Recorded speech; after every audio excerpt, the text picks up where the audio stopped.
2024 সালের দ্বিতীয় ত্রৈমাসিকে ভারতের জিডিপি ছিল 5.6%। 2025-26 অর্থ বছরের দ্বিতীয় ত্রৈমাসিকে সেই সংখ্যা বেড়ে দাঁড়িয়েছে 8.2%। বছরের ব্যবধানে জিডিপির আকার প্রায় 3% বেড়ে যাওয়ায় বাহাবা পাচ্ছে নরেন্দ্র মোদী সরকার। কিন্তু গত 26 নভেম্বর ইন্টারন্যাশনাল মনিটারি ফান্ড বা IMF ভারত সম্পর্কে একটা প্রতিবেদন প্রকাশ করতেই চুপসে গেছে কেন্দ্রীয় সরকারের মুখ। বিরোধী দলের তোপের মুখেও পড়তে হয়েছে মোদী সরকারকে।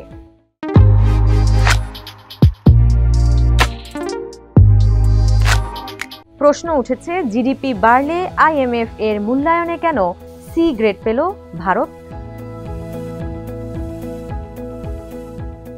ভারতের অর্থনীতি নিয়ে সম্প্রতি বিজেপি সরকার এক বিবৃতিতে জানায়, দ্রুত এগিয়ে যাওয়া প্রধান অর্থনীতির দেশ হিসেবে ভারত তার নিজের অবস্থানকে বেশ মজবুত করে তুলেছে।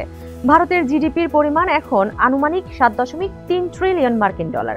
এই বিবৃতির কিছুদিন পরই IMF India 2025 article for consultation শীর্ষক এক প্রতিবেদনে ভারতকে সি গ্রেড দিলে শুরু হয় বিতর্ক। প্রশ্ন ওঠে, ভারতের জিডিপির পরিসংখ্যান যখন প্রবৃদ্ধির দিকে ইঙ্গিত করছে, তখন IMF কেন সি গ্রেড দিয়েছে? ন্যাশনাল অ্যাকাউন্টস স্ট্যাটিস্টিক্স বা NSA এর জাতীয় অর্থনৈতিক অবস্থা বর্ণনা করার সমন্বিত কাঠামো প্রদান সিস্টেম কি তবে কাজ করছে না? সাধারণত NSA বিভিন্ন উৎস থেকে তথ্য সংগ্রহ করে মোট দেশজ উৎপাদন, জাতীয় আয়, খরচ, সঞ্চয় এবং মূলধন গঠনের মতো সামগ্রিক অর্থনৈতিক সমষ্টির পরিমাপ ও বিশ্লেষণ করে সমন্বিত কাঠামো প্রদান করে, যার উপর নির্ভর করে একটি দেশের অর্থনৈতিক কর্মক্ষমতা ও অগ্রগতি। কিন্তু IMF এর প্রতিবেদনের পর ভারতের ন্যাশনাল অ্যাকাউন্টস স্ট্যাটিস্টিক্স বা NSA এর তথ্যের সত্যতা এখন প্রশ্নবিদ্ধ। যদিও বিজেপি সরকারের দাবি পরিসংখ্যানে কোনো গলদ নেই। IMF মূলত তাদের কাছে পেশ করা তথ্যকে 4টি বিভাগে বা গ্রেডে ভাগ করে, A, B, C O D। এর মধ্যে ভারতের ন্যাশনাল অ্যাকাউন্টস স্ট্যাটিস্টিক্স পেয়েছে সি গ্রেড। এসব গ্রেডের মধ্যে A গ্রেড প্রাপ্তদের ব্যাপারে IMF এর পর্যবেক্ষণ বিশ্লেষণের জন্য পর্যাপ্ত ডেটা রয়েছে। গ্রেড B তে থাকাদের ব্যাপারে পর্যবেক্ষণ ডেটাতে কিছু ত্রুটি থাকলেও সামগ্রিকভাবে তা পর্যবেক্ষণের জন্য যথেষ্ট। তৃতীয় গ্রেড C এর ব্যাপারে বলা হয়েছে ডেটাতে কিছু ঘাটতি রয়েছে, যা পর্যবেক্ষণ প্রক্রিয়াকে প্রভাবিত করে, এবং D গ্রেডের ব্যাপারে বলা হয় ডেটাতে গুরুতর ফাঁক রয়েছে যা পর্যবেক্ষণে উল্লেখযোগ্য বাধা সৃষ্টি করে।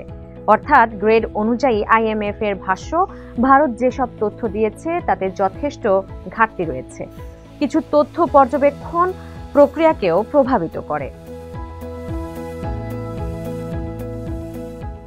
পর্যবেক্ষণে ভারতকে সি গ্রেড দেওয়ার ব্যাপারে IMF জানিয়েছে, ভারত সরকার যে তথ্য ব্যবহার করেছে তা 2011-12 সালের, এবং সেই ভিত্তিবর্ষ এখন আর প্রাসঙ্গিক নয়।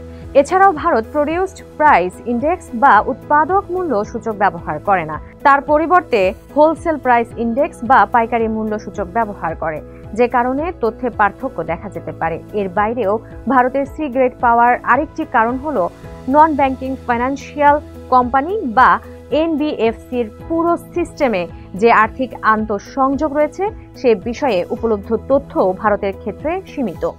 আর NBFC হলো এমন এক সংস্থা যারা ঋণ বা বিনিয়োগের মতো আর্থিক পরিষেবা দেয় বটে, কিন্তু তাদের ব্যাংকিং লাইসেন্স নেই। ভারতের ন্যাশনাল অ্যাকাউন্টস স্ট্যাটিস্টিক্স এর দেওয়া পরিসংখ্যান নিয়ে IMF এর এমন মূল্যায়নের পরই শুরু হয়েছে সমালোচনার ঝড়। 26 নভেম্বর IMF এর প্রতিবেদন প্রকাশের পরপরই ক্ষমতাসীন বিজেপি সরকারকে কোণঠাসা করতে শুরু করে দেয় বিরোধী দলগুলো।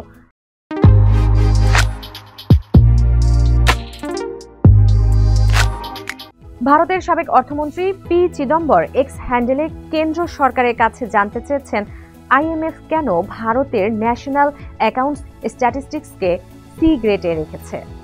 এর জবাবে বিজেপির IT সেল এর প্রধান অমিত মালব্য বলেছেন, সাবেক অর্থমন্ত্রী আতঙ্ক ছড়াচ্ছেন। এটি বেশ উদ্বেগজনক, কারণ তাদের রেখে যাওয়া 5টি নাজুক অর্থনীতির দেশের তালিকায় এখন আর ভারত নেই।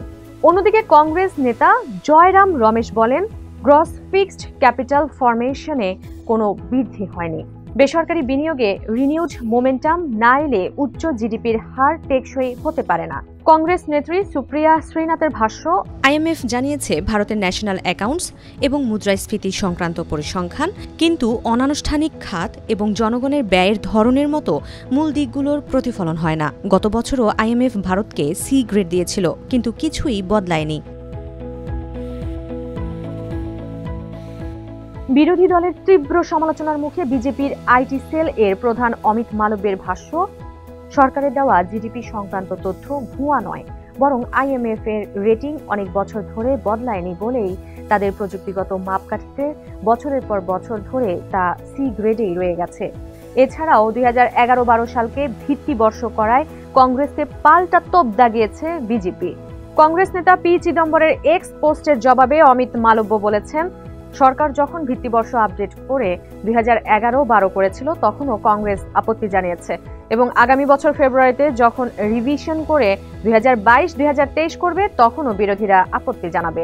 এদিকে আইএমএফ এর প্রতিবেদন নিয়ে অর্থনৈতিক বিষয়ক বিশেষজ্ঞ ও দ্য ওয়ারের প্রতিষ্ঠাতা সদস্য এম কে বেনু বলেন, নিজেকে বৃহত্তর ও দ্রুত অগ্রগামী অর্থনীতি হিসেবে তুলে ধরে ভারত, কিন্তু এই রিপোর্ট আন্তর্জাতিক বাজারে ভারতের ভাবমূর্তি ক্ষুণ্ণ করেছে। তিনি আরো বলেন, গত 5-6 বছর ধরে আমি দেখছি সরকার তথ্য হেরফের করছে।